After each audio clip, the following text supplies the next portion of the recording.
மிகவும் முக்கியமான செய்தி. தேவனிடத்திலிருந்து பெற வேண்டுமென்றால் சத்தியத்தை நீங்கள் அறியணும். கவனமாக கேளுங்கள்.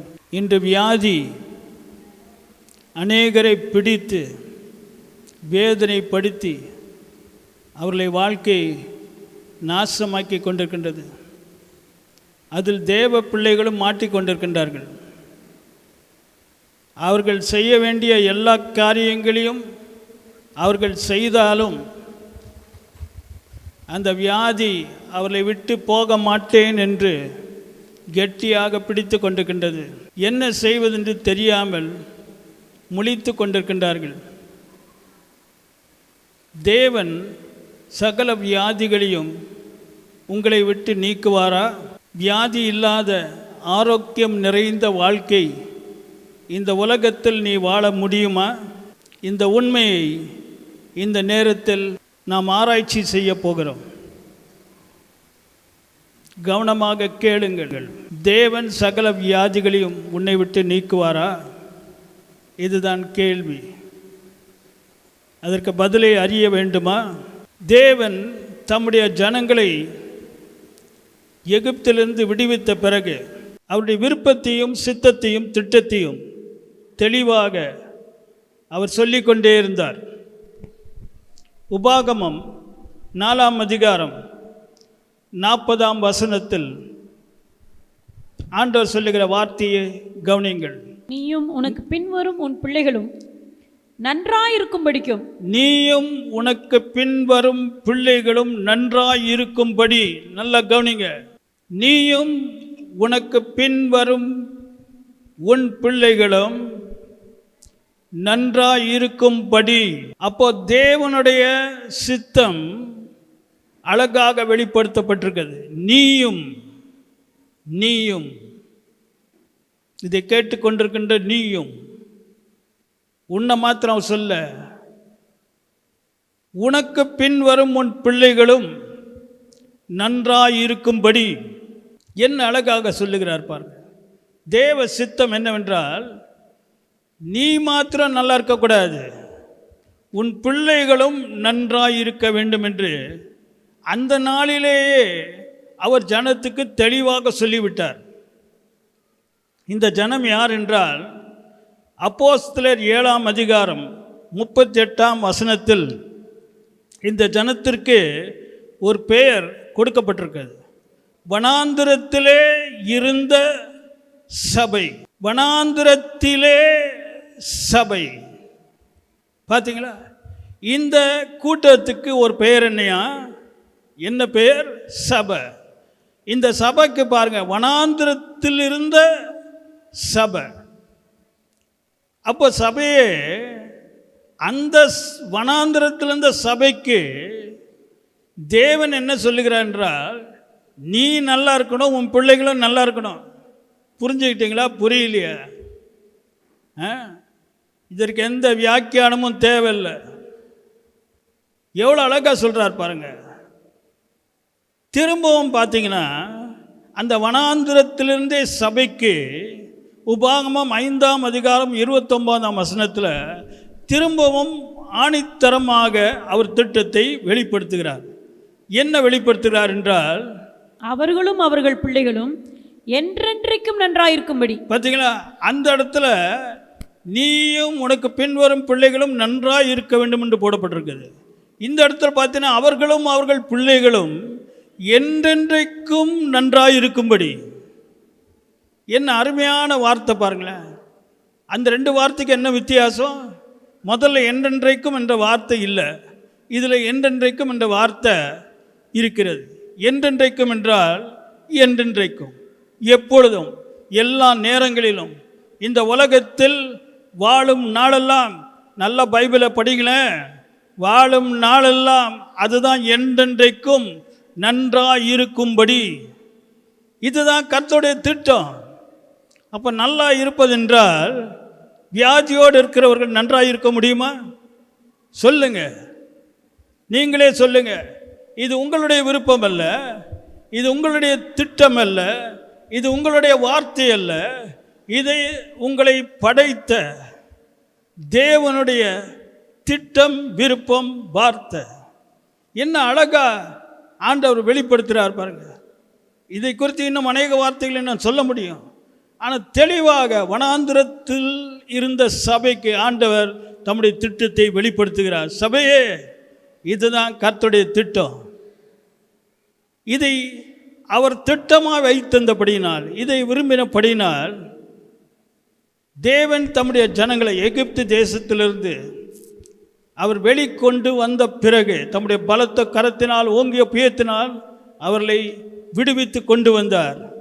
அவளுக்கு கொடுத்த முதல் வெளிப்பாடு என்ன தெரியுமா? முதல் வெளிப்பாடு யாத்ராகமம் 15ஆம் அதிகாரம் 26. நானே உன் பரிகாரியான கர்த்தர். நானே உன் பரிகாரியாகிய கர்த்தர். என்ன அழகா தெளிவா சொல்றார் பாருங்க.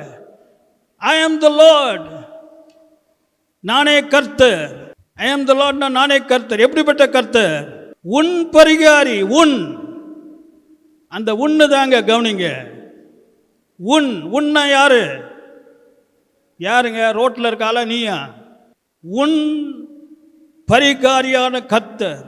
ஹீலர் தி. அப்படி என்றால் உன்னுடைய வியாதிகளை எடுத்து போடுகிற கர்த்தர் அப்படின்னு சொல்லி ஆண்டவர் கொடுத்த முதல் வெளிப்பாடு ஜெகோவா ராஃபா. அதான் முதல் வெளிப்பாடு. தெரியுமா உங்களுக்கு? அதுக்கு பிறகு தான் மற்ற வெளிப்பாடெலாம் வந்துச்சு. நீங்கள் எவ்வளோ பேர் பாடுறீங்க? முதல் வெளிப்பாடு அதுதான், யெகோவா ராஃபா. நானே உன். அந்த உன் கவனிங்க. எல்லா பதிலும் அதில் அடங்கி இருக்கு. உன்னை யாரு? நீ அதில் இருக்கே இல்லையா? நீ இல்லைன்னா எனக்கு ஓகே, ஆனால் நீ அந்த உன்னில் இருக்கிறியா? இன்று அதை குறித்து நாம் தியானிப்பது மிகவும் அவசியம். இன்று மனிதர்கள் சொல்லுகிற வார்த்தைகளை கேட்டு நம்முடைய மனதை நிரப்பி வேதனைப்பட்டு கொண்டிருக்கின்ற நீ, விடுதலை இல்லாமல் தவித்து கொண்டிருக்கின்ற நீ, எவ்வளோ நாட்களாக நீ அப்படி ஜீவிக்க போகிறாய்? This is known as living in deception. அது தெரியுமா உங்களுக்கு? கர்த்தருடைய வார்த்தையை சரியாக புரிந்து கொள்ளவிட்டால் அதுக்கு பேர் தான் டிசெப்ஷன். டிசெப்ஷன்னா என்ன? வஞ்சிக்கப்பட்டு இப்படி தான் நிறைய பேர் ஜீவித்து கொண்டிருக்கின்றார்கள். ஆனால் அவங்களுக்கு எல்லாம் தெரியும்னு சொல்லுவாங்க. சகோதரன் எவ்வளோ அழகாக சொல்கிறார் பாருங்க. இந்த சத்தியத்தை, அப்படியே நாமமே என்னது? யெகோவா ராஃபா. அப்படி தான் எபிரேயரில் போட்டிருக்கோம், ஜெகோவா ராஃபா. நானே உன் பரிகாரியான கர்த்தர். இதை இன்னும் ஆழமாக புரிந்து கொள்ள வேண்டும் என்ற நோக்கத்தோடு யாத்ராகமம் 23ஆம் அதிகாரம் 25ஆம் வசனத்தில் தேவன் தெளிவாக சொல்லுகிறார், உங்கள் தேவனாகிய கர்த்தரையே சேவிக்க கடவீர்கள். என்ன அழகாக சொல்லிட்டார் பாருங்க. நீங்க என்ன செய்வீர்கள்? உங்கள் தேவனாகிய கர்த்தரையே சேவிக்க கடவீர்கள்.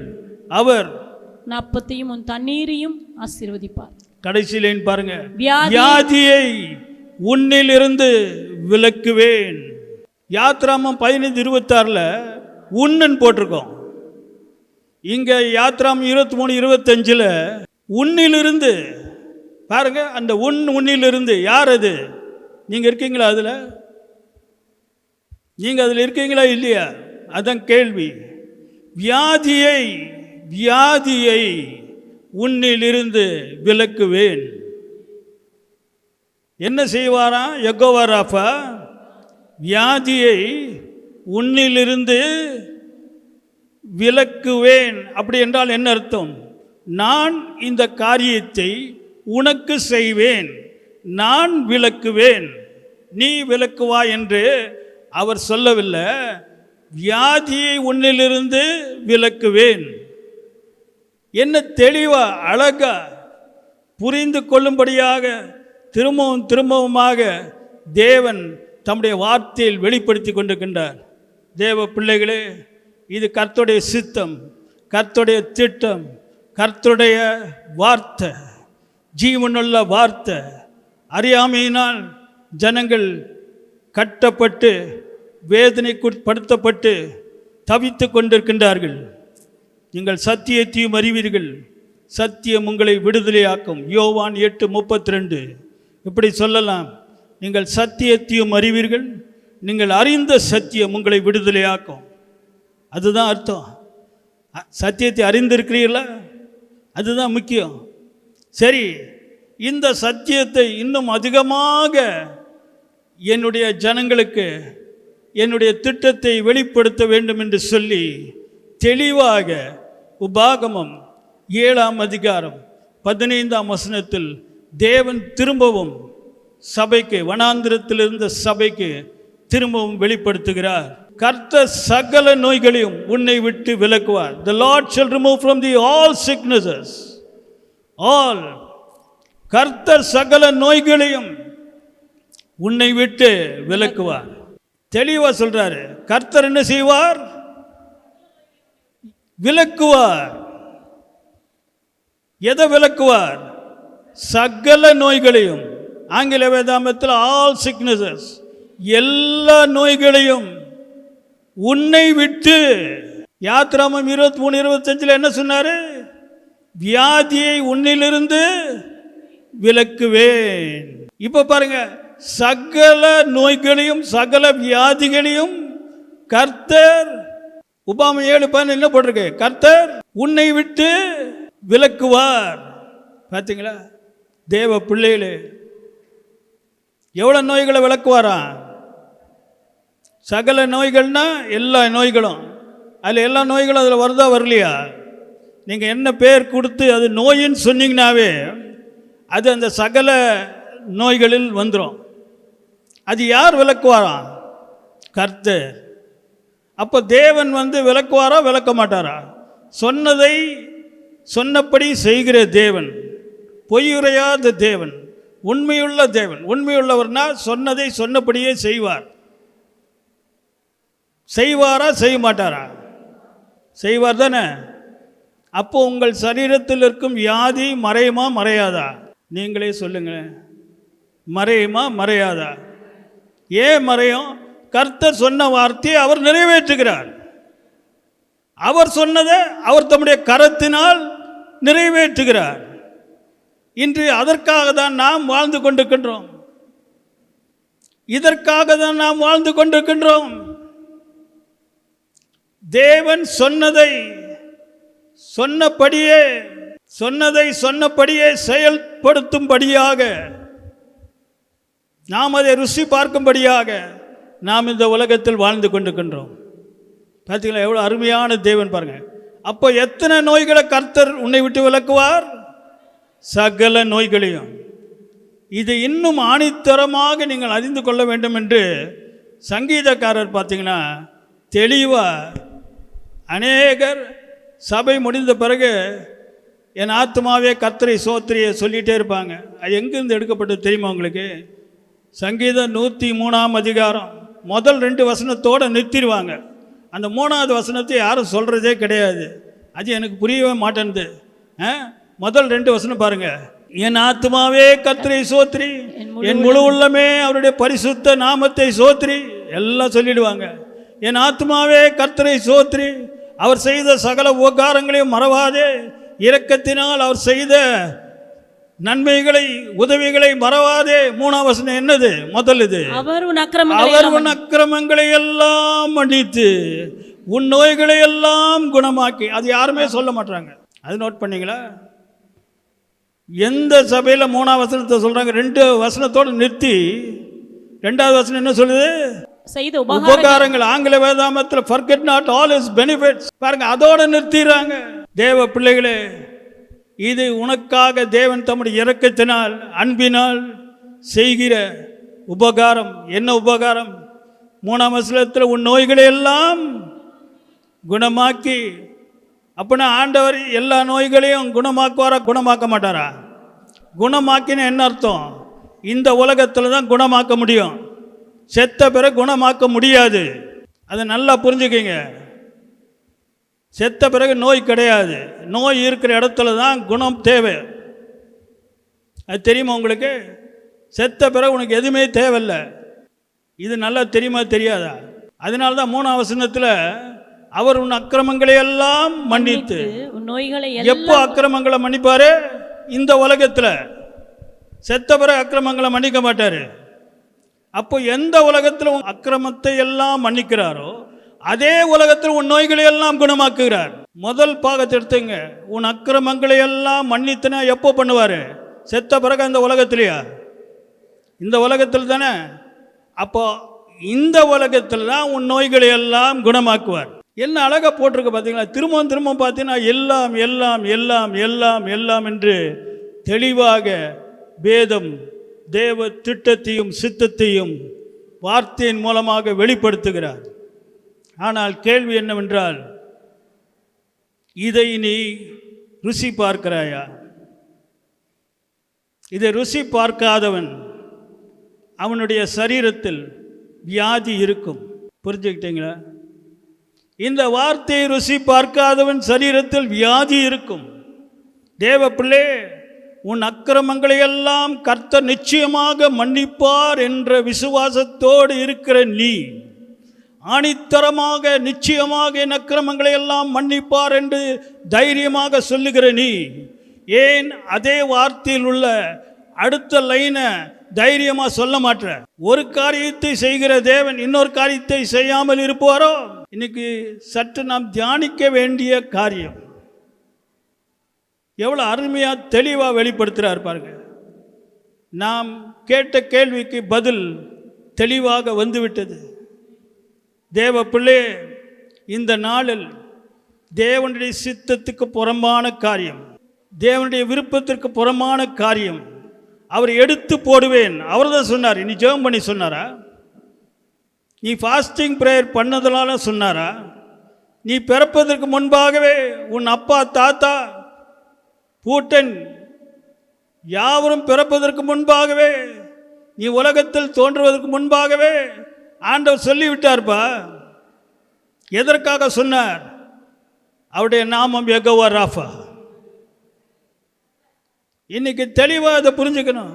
அதனால தான் வேதம் சொல்லுகிறது, புதிய ஏற்பாட்டில் அவர் சிலுவையில் நம்முடைய சகல நோய்களையும் அவர் சுமந்தார். மத்தேயு 8ஆம் அதிகாரம் 17ஆம் வசனத்தில் என்ன அழகா சொல்லப்பட்டிருக்கு பாருங்க. அவர் தாமே நம்முடைய பலவீனங்களை ஏற்றுக்கொண்டு நம்முடைய நோய்களை சுமந்தார்.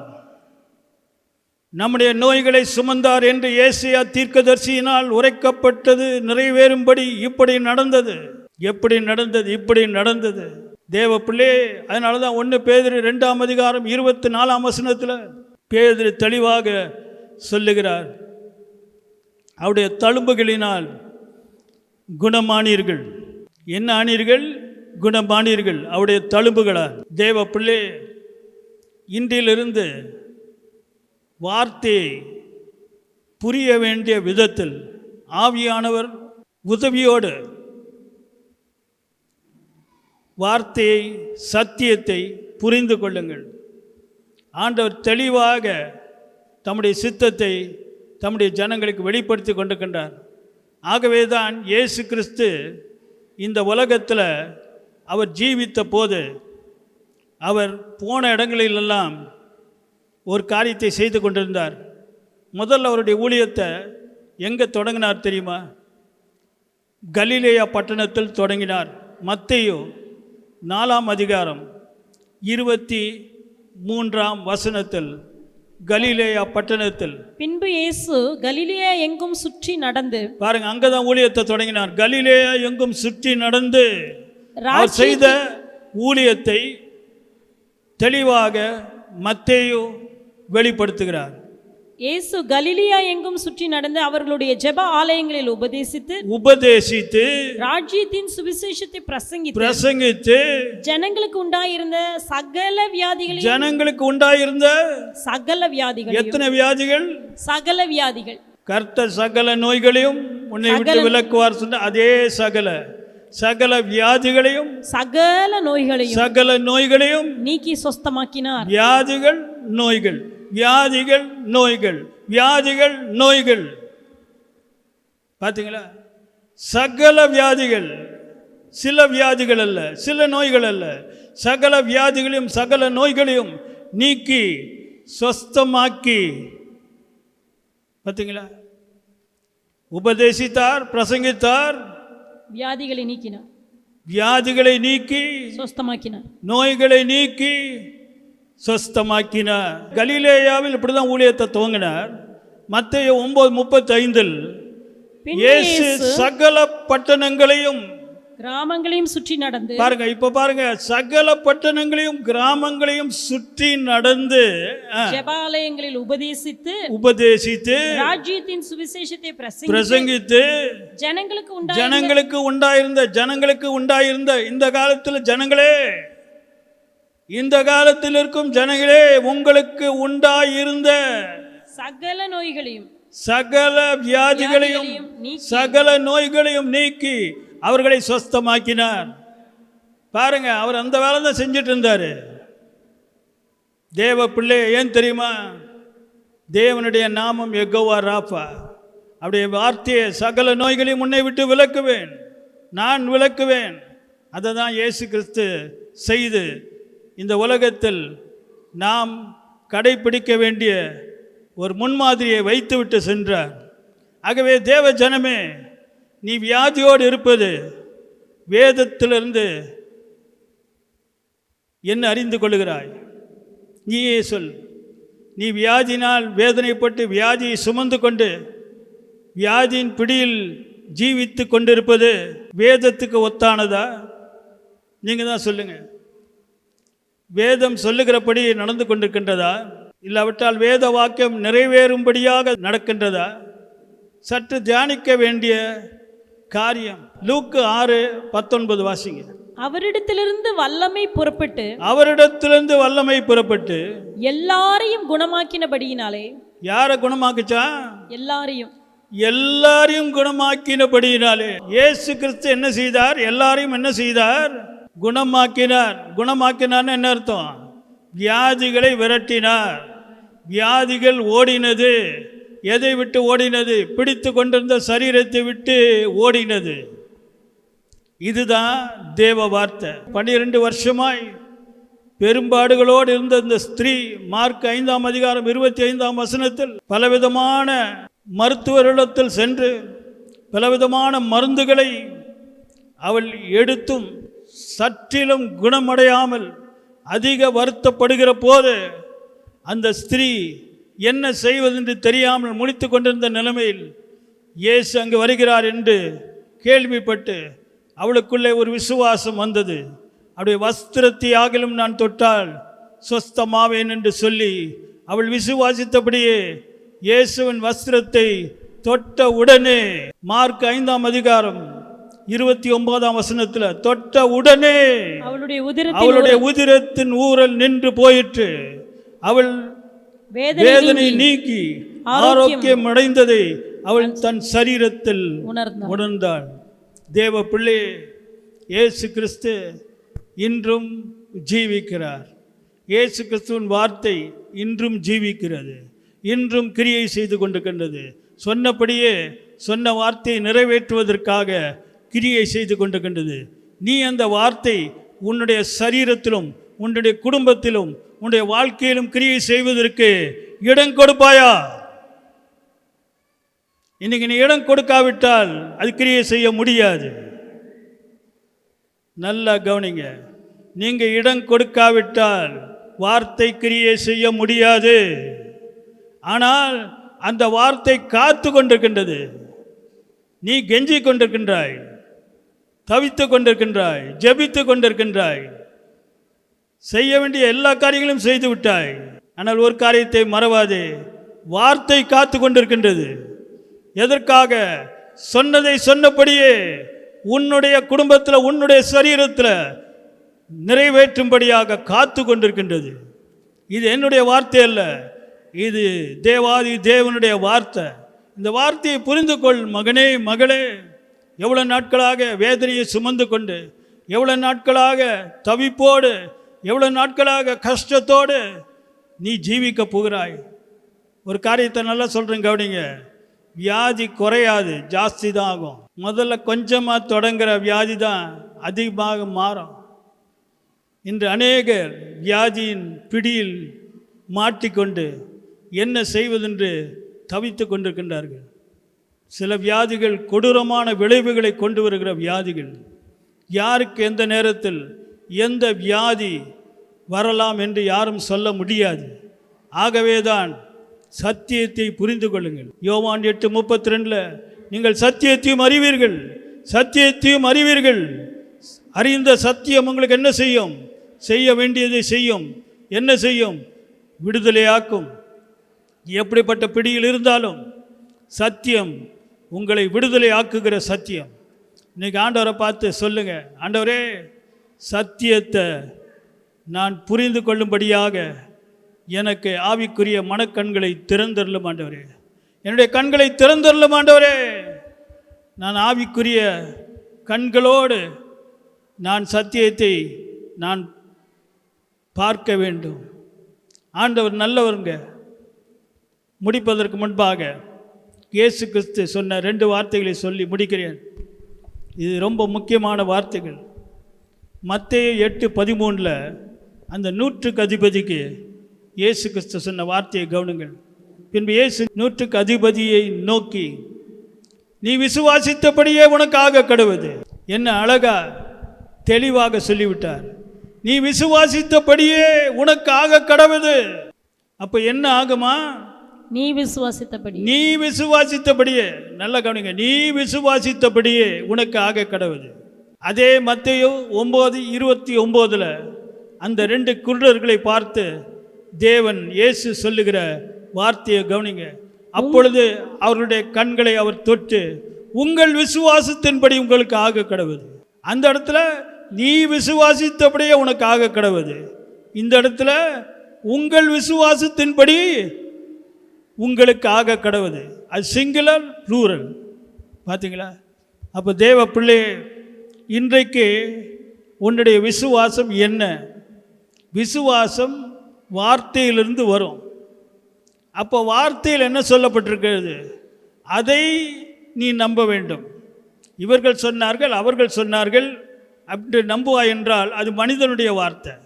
தேவனுடைய வார்த்தை, வேதத்தில் சொல்லப்பட்ட வார்த்தை, அதுதான் விசுவாசத்தை கொண்டு வரும். உன்னுடைய கண்கள் விசுவாசத்தை துவங்குகிறவரும் முடிக்கிறவருமாகிய இயேசு கிறிஸ்துவின் மேல் எப்போதும் இருப்பதாக. ரொம்ப எச்சரிப்போடு இருக்கணும். நாளைக்கு யாரும் உங்களுக்கு உதவி செய்ய முடியாது. ஆகவே இன்று நாம் கேட்ட கேள்விக்கு தெளிவாக வேதத்திலிருந்து ஆண்டவர் பதிலை கொடுத்திருக்கிறார். கொஞ்சம் தான் உங்களுக்கு இன்றைக்கி வெளிப்படுத்தினேன். அநேக ஆழமான சத்தியங்கள் தெய்வீக சுகத்தை குறித்து வேதாமத்தில் மறைந்திருக்கிறது. இந்த சத்தியத்தை அறிய அறிய அறிய, கேட்க கேட்க கேட்க, அறிய அறிய அறிய, புரிய புரிய புரிய, உன் வாழ்க்கை மாற மாற மாற இவ்வுலகத்தில் இயற்கைக்கு அப்பாற்பட்ட அற்புத அபிஷேகம் நிறைந்த, விடுதலை நிறைந்த வாழ்க்கை, வார்த்தை நிறைவேறுகிற ஒரு வாழ்க்கையை நீங்கள் யாவரும் அனுபவிக்க முடியும். கர்த்தர் தாமே உங்கள் யாவரையும் ஆசீர்வதிப்பாராக.